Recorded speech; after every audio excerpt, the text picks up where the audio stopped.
Hi, I'm Jim Conroy, and I love and support Film Academy 360.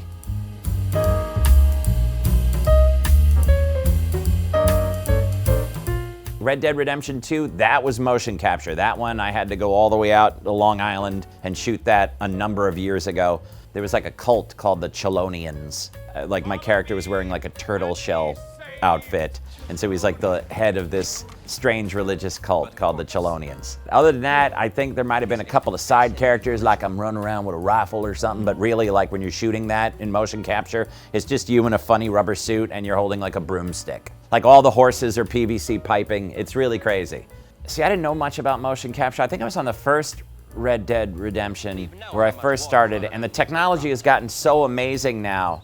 It's just a huge space. I don't know if you've ever seen Tron, like the old Tron, like it kind of looks like these type of grids. So I think I'm allowed to talk about this. It's been years already. It's a completely different acting experience. If I'm shooting a scene in a live action with somebody, I pretty much have freedom of movement to an extent. I don't have to worry about my positioning. I just have to be aware of maybe the camera and just do whatever the director tells you to do. In motion capture, the first thing you have to do is put on this outfit that looks like a scuba suit. So you're stretching your body into this like Velcro suit that has a ton of sensors all over the outfit. And it's on you tight. It will highlight every sit-up you've chosen not to do in your life. You don't feel very attractive in it at all, and you feel kind of silly. And then they put the headgear on you.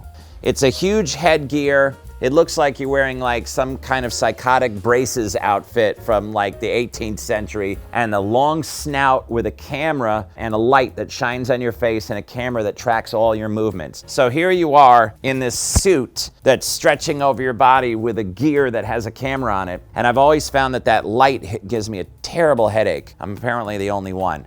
And then you have to have this like freedom of movement even though you're locked in. So you have to do something very specific that's called a T-pose, which is basically doing like the letter T. Every time you reset, even though you control the character has to be able to, it doesn't know where you're gonna go unless you control it. So you have to reset your body in a way that allows the video game character to settle into a neutral position. So for example, like I can't just like wave to you and then start doing something over here, because if I'm stopping on the wave, I have to be able to relax back into a starting position. And they'll remind you of that over and over again, a very specific way that you have to move. You also have to have all your lines memorized, because once they start shooting, they don't stop until the whole scene is done. So if one person makes a mistake, back to one, everybody does a T-pose, and then they start again. So it's a bit nerve-wracking. It's a whole different way of acting, and there are so many actors that are so good at it. If you work on a game like this, if you're the main guy in Red Dead Redemption,